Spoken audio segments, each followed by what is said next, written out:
Assalamualaikum warahmatullahi wabarakatuh. Perkenalkan, nama saya Novia dengan NIM 221101100016 akan menjelaskan materi kelompok 9, yaitu sejarah Imam Hanafi.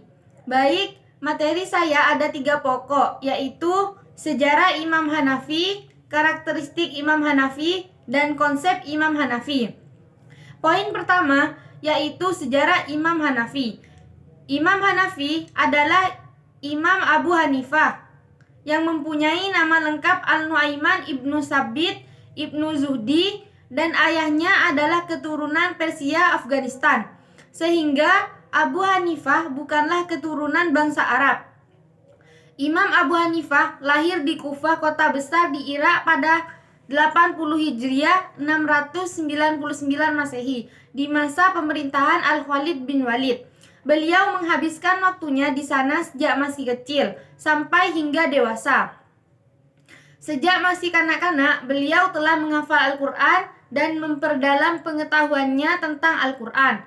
Beliau sempat berguru kepada Imam Ashin, seorang ulama terkenal pada masa itu. Beliau juga dikenal orang yang sangat tekun dalam mempelajari ilmu. Sebagai gambaran, beliau pernah belajar fikih kepada ulama yang paling terpandang pada masa itu, yakni umat Abu Sulaiman. Tak kurang dari 18 tahun lamanya, Imam Abu Hanifah selama masa hidupnya mengalami peristiwa pergantian kekhalifahan dari tangan dinasti Umayyah ke tangan dinasti Abbasiyah. Pada tahun 127 Hijriah, kekhalifahan Bani Umayyah dipimpin oleh Marwah bin Muhammad Al-Jadi, seorang khalifah ke-14 dari klan Umayyah, sekaligus khalifah terakhir sebelum nantinya jatuh ke tangan dinasti Abbasiyah pada tahun 132 Hijriah. Dinasti Umayyah hancur dan digantikan dengan dinasti Abbasiyah.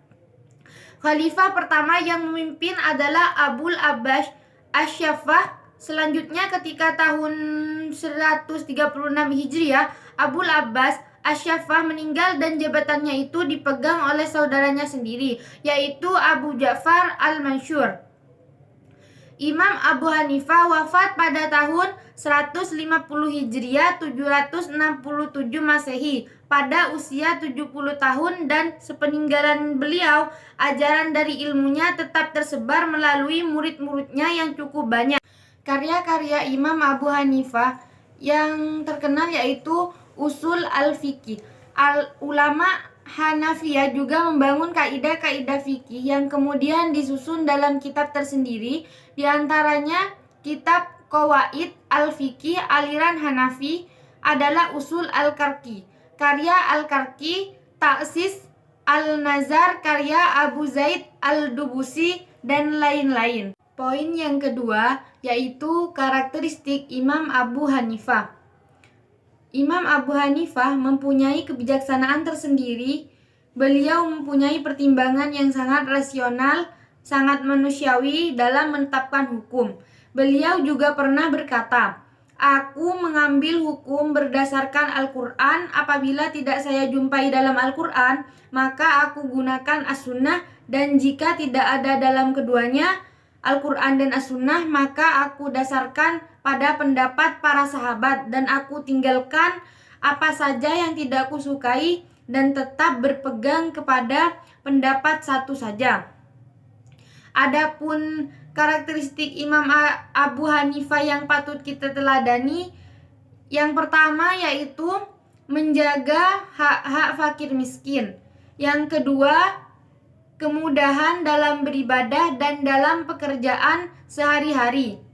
Ketiga, memelihara kehormatan dan kemanusiaan. Yang keempat, memberikan kuasa penuh kepada pemerintah dan pemimpin-pemimpin negara. Yang terakhir yaitu mengakui peradaban hidup manusia. Poin yang terakhir yaitu mazhab Hanafi adalah seorang pemikir brilian di bidang hukum Islam. Ia bukan saja mahir dalam berijtihad atau menggali dan menetapkan hukum, melainkan Ia juga mampu merumuskan sebuah metodologi ijtihad. Oleh karena itu, dalam tataran atau tingkatan mujahid, ia digolongkan sebagai mujahid mutlak. Adapun salah satu metode istinbat yang dipopulerkan oleh Abu Hanifah adalah ihtisan.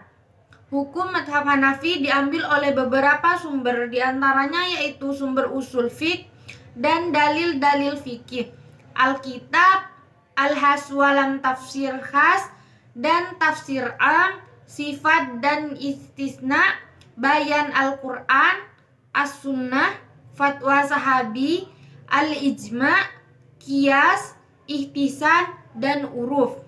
Baik, cukup sekian dari saya, kurang lebihnya mohon maaf. Wassalamualaikum warahmatullahi wabarakatuh.